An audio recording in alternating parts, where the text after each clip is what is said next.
Assalamualaikum warahmatullahi wabarakatuh. Salam Pasma Guru. Perkenalkan, saya Faridah Hanum Lestari, nama rimba Capetang. Di sini saya akan mencoba menjelaskan yang kemarin belum sempat terrecord karena sistem perihal manajemen logistik kalori atau makanan gitu ya, yang disampaikan oleh Kang Lehoy Karobi Gumelar Saputra. Langsung saja ya. Jadi, apa itu manajemen logistik atau kalori? Manajemen untuk makanan itu upaya bagi pendaki untuk mencari bahan-bahan makanan dengan berbagai pertimbangan, baik nutrisinya, kalorinya, packingnya gitu. Harus dipertimbangkan ketiga aspek tersebut. Dari nutrisinya itu apa saja, kalorinya itu berapa, packingnya itu bagaimana gitu. Logistik itu sangat vital sekali gitu untuk para pendaki, karena tanpa logistik ya untuk bertahan hidup di sana itu bagaimana gitu ya. Pengaruh terhadap beban bawaan tentunya. Logistik ini tentu harus di packing dengan benar. Kalau salah, ya beban atau barang bawaannya juga menjadi terasa berat. Barang yang berlebihan, tubuh yang sudah lelah, tas yang kurang memadai untuk memasukkan logistik, ya sangat berpengaruh bukan untuk logistik tersebut, untuk bahan makanan.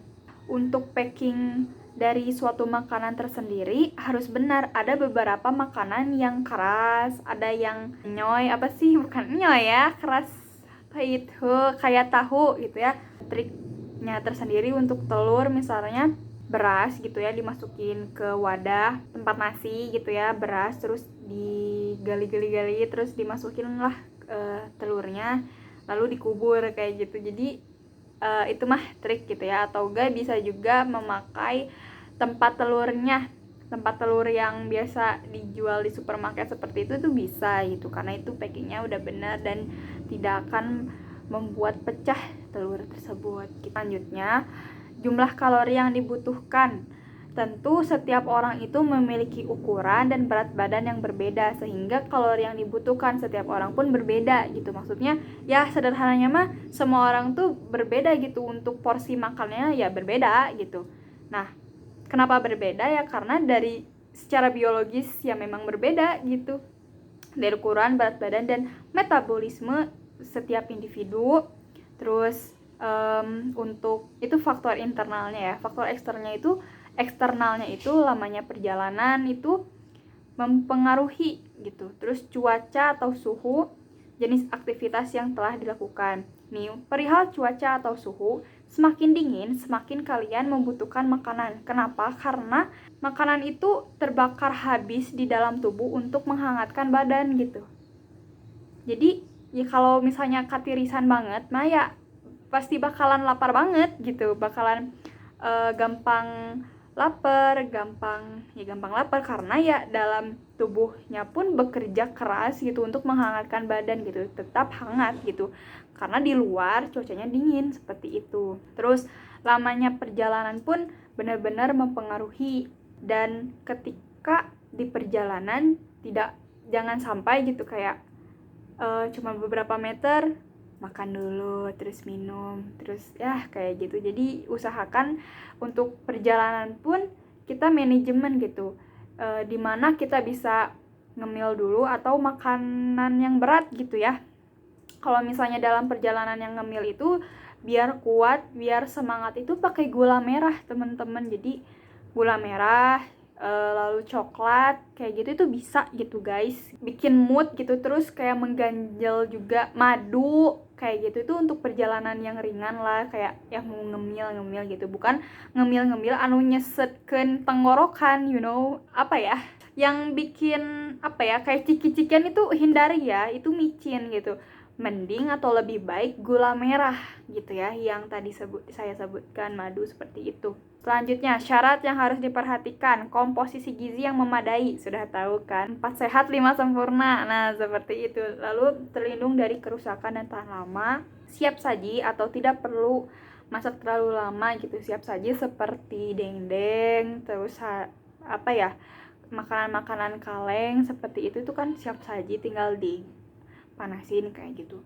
ringan dan mudah didapat, dan murah gitu ya, harus murah. Jadi nggak usah mahal-mahal sih sebenarnya, yang penting mah dari nilai nutrisi kalorinya juga itu gede gitu. Nah, untuk menghitung kebutuhan kalori berdasarkan basal metabolic rate BMR, ini bahasa Inggrisnya ya, atau dalam bahasa Indonesianya adalah laju metabolisme basal LMB. Apa itu? Itu adalah energi minimal yang diperlukan tubuh dalam keadaan istirahat, tidur di luar ruangan. Nah, di sini ada rumusnya. Ini menurut para ahli ya, bukan cek teteh gitu. Kata siapa? Kata Darwin. BMR sama dengan berat badan dikali 24 kalori. Nah, untuk menghitung BMR itu ya gampang, tinggal berat badan kita berapa terus dikali 24 kalori gitu. Misalnya teteh berat badannya 60 kg dikali 24 kalori sama dengan 1440 kalori. Jadi jumlah kalori per hari teteh yang diperlukan itu ya sebesar 1440 kalori seperti itu. Nah, misalnya tadi untuk BMR teteh 1440 kalori. Nah, untuk di tingkat aktivitasnya teteh berat sekali nih, lagi naik gunung nih gitu ya. BMR yang teteh 1440 kalori ditambah 125%. Nah, 125% ini dikali 1440 BMR yang tadi hasilnya 1800 kalori kebutuhan energi per hari. Nah, nanti si yang hasil yang tadi yang sebelumnya itu 1440 ditambah 1800 yang hasil dari 125% ya. Jadi 3240 kalori per hari. Ini menurut Darwin tahun 1988 halaman 7 ya, teman-teman. Nah, di sini nih berikut nilai energi berbagai bahan makanan per 100 gram. Nah, nilai energinya itu beras setengah giling 363 dan seterusnya. Ini sumbernya daftar komposisi bahan makanan ya. Jadi seperti itu, cukup dari Tete. Untuk selanjutnya dijelaskan oleh Kang Robi. Cukup kita jumpai ya di warung-warung, di minimarket, supermarket banyak nih ya. Nah, di sini tuh ada tuh gula pasir, gula kelapa. Nah, ternyata di situ 364 tuh nilai energinya per 100 gram. Itu gula ya, gula. Berarti ya udah we bawa gula tilu poe. Namun nggak gitu, tentunya juga asupan-asupan nutrisi yang dibutuhkannya kan ada protein, karbohidrat, lemak dan sebagainya itu harus dipertimbangkan. Di sini mah cuman gambaran-gambaran saja kira-kira karena ini bisa mudah dijumpai, kemudian juga dirasa murah gitu kan, dirasa murah begitu. Di sini mie kering tuh ada 337 per 1000 gram per 100 gram. Nah, itu selanjutnya lanjut di sini ada tabel kebutuhan energi dan komposisi gizi pendaki. Protein ada 15% kebutuhannya. Kita tuh perlu protein 15%, lemak 25%, karbohidrat 60%. Pasti udah pada tahu kan makanan yang mengandung protein berapa, lemak berapa, karbohidrat berapa kan sudah pada tahu lah pastilah. Nanti bakal panjang halaman dibahas mah. Nah, itu tabel kebutuhan energi dan komposisi gizi ya. Pendaki nih bagi pendaki, artinya bagi seseorang yang beraktivitas sangat berat, bisa dikategorikan sangat berat karena menguras begitu banyak tenaga, menguras begitu banyak energi. Nah, mudah-mudahan ini menjadi acuan bagaimana kita berkegiatan di outdoor. Tentunya kita menerapkan seperti ini supaya kita bisa memang sesafety mungkin, sesafe mungkin gitu ya, seselamat mungkin, seaman mungkin. Jangan sampai kita sebagai akademisi kurang paham akan hal ini gitu kan. Sebagai akademisi tentunya banyak referensi-referensi yang kita harus cari untuk menunjang kegiatan kita di outdoor gitu karena sesuai organisasinya gitu kan kebanyakan berkegiatan di outdoor. Dan ya tidak menutup kemungkinan juga kita berkegiatan di dalam ruangan, tapi bisa bisa termasuk juga kegiatan yang memang sangat berat gitu ketika kita diklat ataupun pengembaraan ataupun kegiatan lainnya yang bersifat edukasi tentunya. Ya main-main boleh, tapi jangan lupa harus ada edukasinya juga. Itu mungkin sebagai acuan, sama ini juga bersumber dari yang lain gitu kan, tentunya nggak bisa ciptain ini sendiri gitu, karena ini menurut perhitungan para ahli. Selanjutnya, nah kita setelah tadi berumit-rumit dengan angka, dengan perhitungan, selanjutnya kita bikin singkat saja.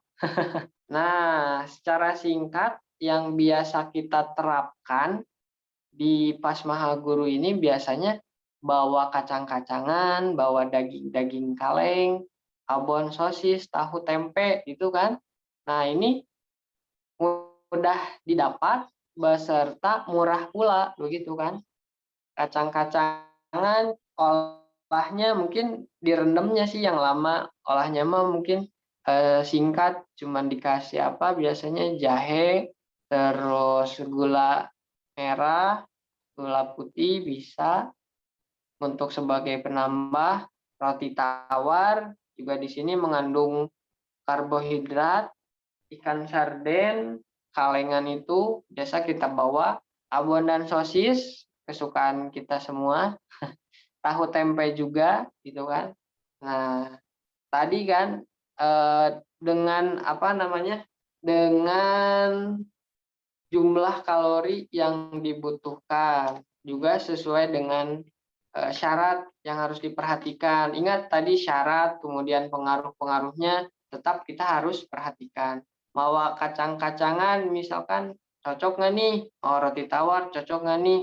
Nah, itu juga perlu diperhatikan untuk logistik kita. Nah, selanjutnya di sini ada nutrisi yang dibutuhkan bagi tubuh kita. Apa sih nutrisi? Apa sih gitu kan?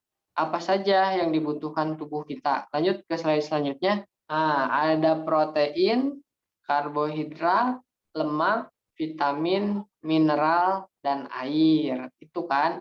Nah, meskipun kita di gunung gitu, susah belanja atau gimana, tapi tetap kita harus persiapan dengan ya apa yang dibutuhkan tubuh kita, butuh protein, bawa makanan, bawa minuman yang mengandung protein dan sebagainya.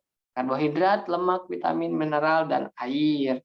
Tentunya manajemen logistik ya tadi sesuai dengan pengertian upaya supaya kita bisa mengatur sedemikian rupa kebutuhan-kebutuhan tubuh kita gitu. Karena kalau misalkan kita berkegiatan outdoor tapi tubuh kurang fit, kurang sehat, nah itu selain diri sendiri yang rugi gitu kan, orang lain juga terbebani oleh kita yang sakit begitu.